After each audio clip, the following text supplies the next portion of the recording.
Um, Hello, good morning. Thank you very much for the invite, and I would like to thank Dr. Sabana for inviting me to present today. My name is Mustafa. I'm an orthopedic surgeon and musculoskeletal doctor in Kent, in southeast England. I'm also a healthcare IT and telehealth consultant. I would like to start my presentation with a light historic note. You can see three pictures on the screen. The top left is the first ever invented telephone by Alexander Graham Bell in 1876. On the top right is a picture of a child with scarlet fever. And at the bottom is a picture from a quarantine hospital in New York in 1887. And the link between these three pictures is quite interesting and fascinating. In the bottom picture, you can see a doctor and a nurse in the quarantine hospital. And what the doctor is doing is communicating with patients with scarlet fever over the phone due to the restrictions at the time. So this could possibly be the world's first virtual clinic. There are many definitions of what a virtual clinic is.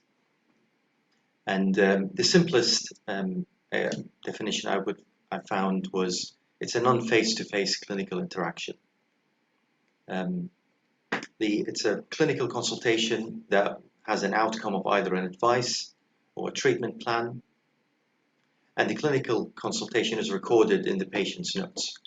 It could be a synchronous clinic where the patient is communicating with the doctor or the clinician directly, or asynchronous where most of the review is done in a meeting between clinicians and communicated with the patients, but not at the same time frame. I would like to present some success stories of virtual clinics from the UK in relation to orthopedics and musculoskeletal medicine. The first virtual fracture clinic was designed and developed in Glasgow, beautiful large city in Scotland. And this is a picture of the Glasgow Royal Infirmary. As you know, the traditional way of managing patients with fractures is patients who do not require surgery are referred to the orthopedic on-call team, and from then the patients are booked into either a general fracture clinic or a specialized clinic or discharged. But you can see there are inherent inefficiencies and problems with this model, where some patients may inappropriately come to clinic, or some patients get delayed before they get seen. And from that arose a need to develop the system and modernize it. And the first virtual clinic was a very simple concept.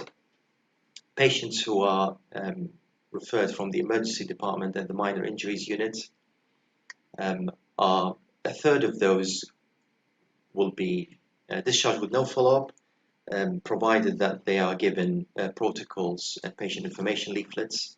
And that's all done by the emergency department. 2/3 of those patients are referred to the virtual clinic, and this is a consultant-led, specialist-led review of the clinical notes and the images. And from that, 30% of all patients will either be booked into a clinic or discharged. And you can see that the only 30% of the whole number of patients are reviewed in face-to-face clinics. And I would like to credit Mr. Lech Romachevsky, senior orthopedic surgeon in Scotland and advisor to the Scottish government. Another example is from the non-fracture orthopedic setting, where the Leicester Arthroplasty Remote Clinic. Leicester is a large city in the middle of England, and Leicester has essentially 2 hospitals, but there are quite a few other hospitals around it. They all joined up and created the LARC pathway. to review patients who had primary hip and knee replacements. The traditional pathway is patients who are post-arthroplasty surgery are seen routinely at the 6-week clinic review, and then seen at 6 or 12 months post-op with X-rays. The majority are discharged at that point. There's also some long-term follow-up following the 12 months, 5 years or 10 years, and that's approximately 10% of patients. This is quite a costly and possibly inefficient system of reviewing a large number of patients who don't need to be reviewed. So the LARC pathway was developed where patients are seen at 6 weeks, and that's the immediate post-op follow-up. But then subsequently they are discharged to a parallel virtual pathway where at 1 year, 5 years and 10 years, all patients are sent postal questionnaires, and X-rays are done at the patient's locality, so they don't need to travel to their center where they had the hip replacement. They might have had surgery 20, 30, maybe 50 miles away from home, but they can have their X-rays at local hospital and fill a postal questionnaire by email and send it by post email, and then they will get communication back from the orthopedic team with their outcome. And they found after 4,000 patients who went through this pathway that only 1.3% were brought back for a face-to-face appointment. Not just the clinical outcomes were good, but also patient satisfaction, and they had excellent, good feedback from more than 80% of patients. It also comes with cost savings, as although there is a reduced tariff for the clinic, but essentially they found out that they managed to save more than £100,000 for this cohort of patients, and that saving will only increase with time. And a final example is from my own experience in my musculoskeletal clinic in the community service. This is a link to the how we set it up. You can also scan the QR code. The musculoskeletal or MSK clinic is essentially patients referred from primary care, which is general practitioners and family doctors. All these patients with MSK problems are referred to us, and we have a large team of physiotherapists that will perform clinical assessment, but also radiological assessments. And from that, we either manage patients in the community or refer them to secondary care. And also, some patients will be discharged with advice or brought back for follow-up if they need further imaging. Essentially, we are filtering all the referrals from primary care. From those patients that we've seen, we picked up these secondary care patients, potential secondary care referrals and follow-ups. And we reviewed them between us, the clinicians. It takes only 4 to 5 minutes to review a patient's notes and their images, and we formulate a plan and send that to the patient. This is an asynchronous virtual clinic, and you can compare the time spent for reviewing the patient remotely with only 5 minutes compared to 20 minutes, which is a face-to-face follow-up. And we had some good results. From all the referrals that we received, we discharged almost half, and total referrals were only 15% to secondary care. So we managed either to discharge or treat patients in the community in more than 65%. My next part of the talk is to show some examples of how to perform a clinical examination over video. And I would like to show you first clip that showed from the Thomas Jefferson University, showing a physician asking a patient over video about an ankle injury.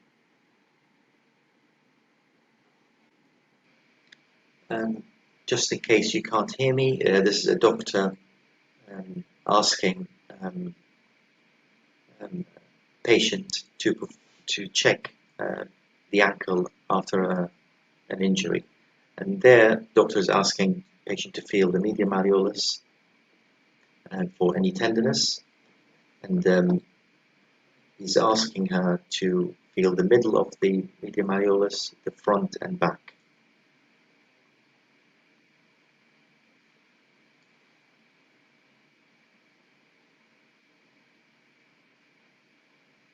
And then he moves on to ask the patient to feel the lateral malleolus by directing the patient to use the index finger, and feel also behind it where the peroneal muscles are.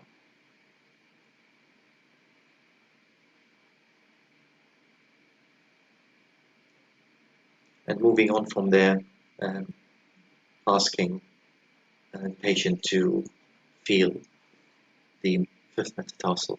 And essentially we're trying to find out from this quick consultation whether that patient needs an X-ray.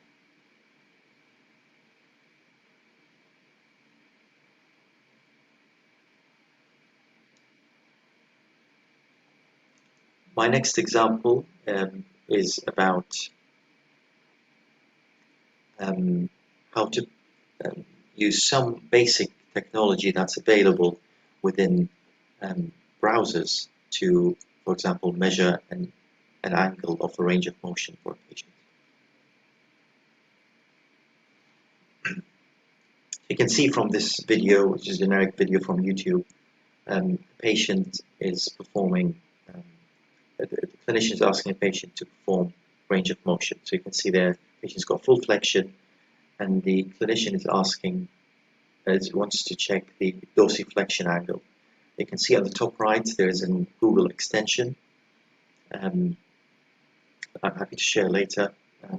It will produce a goniometer that you can superimpose on the picture or a live video, and it will measure the angle. You can see there the angle is just about 40 degrees. And here is a simple extension that you can integrate into your Google browser.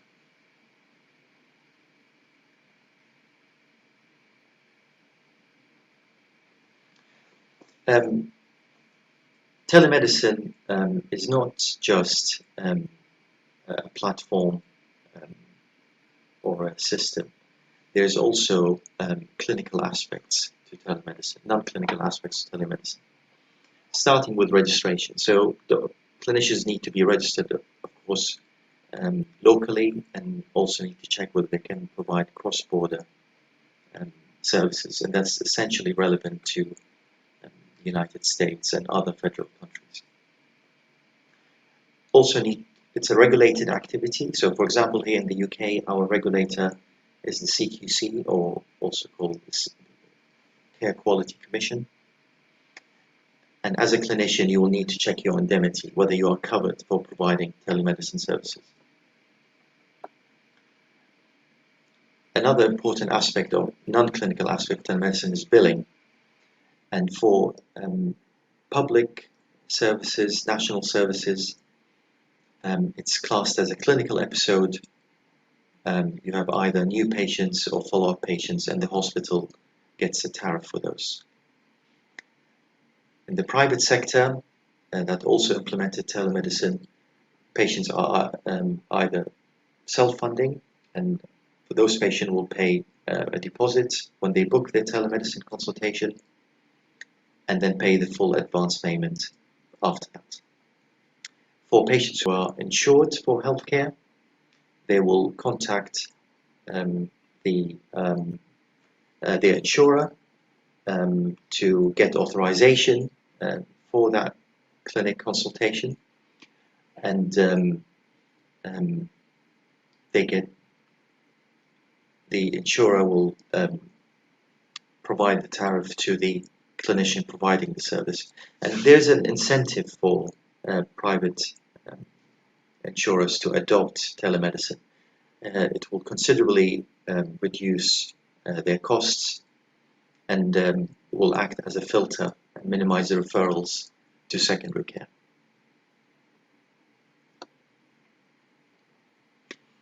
Another important aspect is how you identify patients. It's not really that different from how you identify patients when they come into your face-to-face clinic. You could choose to confirm with them their name, date of birth, address, and maybe add their email address in the context of telehealth. You can ask them to show an ID during the virtual consultation. But in every time you have to follow your regulator's guidelines for best practice. This is what platform do you choose? Well, if you ask before the pandemic, then it might have been a difficult question to answer. It's now much easier. You essentially have two types of platforms. One will be an off-the-shelf platform where it's already developed and you just plug it into your practice. Another form which is becoming more popular is a bespoke platform where you sit with the developers and design the platform from the ground up that suits your own practice rather than just getting a ready-made telemedicine platform. In any way, it has to be user-friendly, where it's easy to use, compatible with mobile, PC.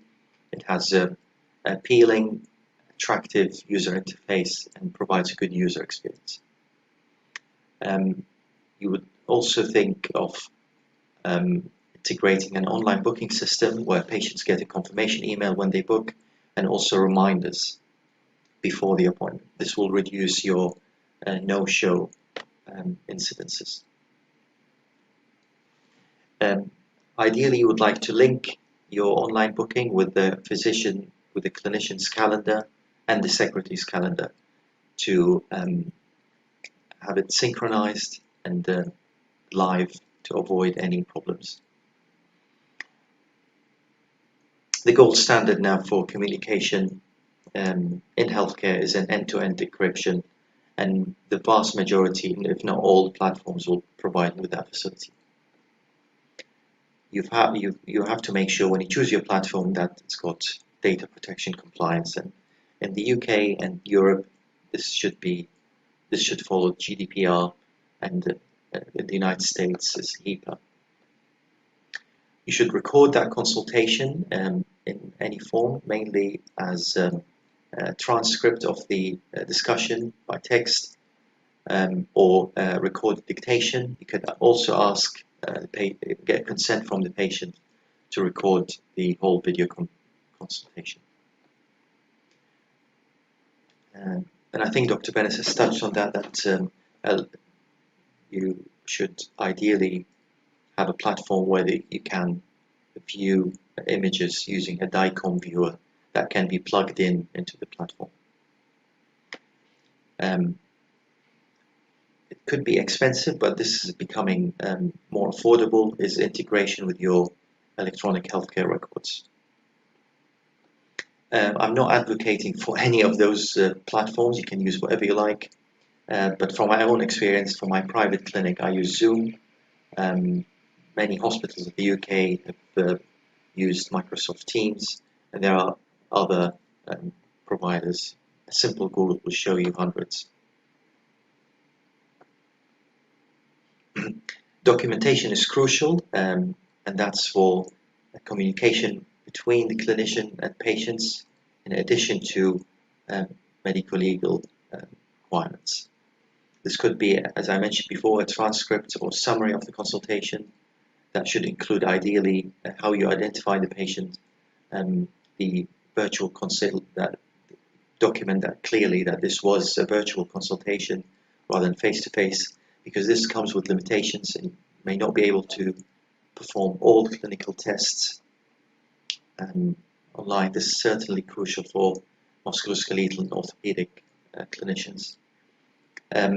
Ideally provide differential diagnosis and treatment options, and offer a face-to-face at the end in case you couldn't perform. You could get all the information you need from the virtual consultation. Documentation should ideally be stored in a secure file within the patient's electronic healthcare records, and a copy sent to the patient's family doctor. That's essentially how we practice it in the UK. To summarize, it is the way forward. There's no question about it. Change is coming ahead on a large scale, and we have to make sure that we have the IT infrastructure and the security. But also, I would like to emphasize that telemedicine is not just about IT. It's about systems, protocol, regulation. Why do we advocate for telehealth? Well, patients love it. Every survey after another, patients of all age groups like the convenience, but you also have to meet their expectations. It improves quality, makes your practice more efficient, and also reduce costs. These are just simple examples from resources that you might find useful, and you can certainly find a lot of information on our telemedi.co website.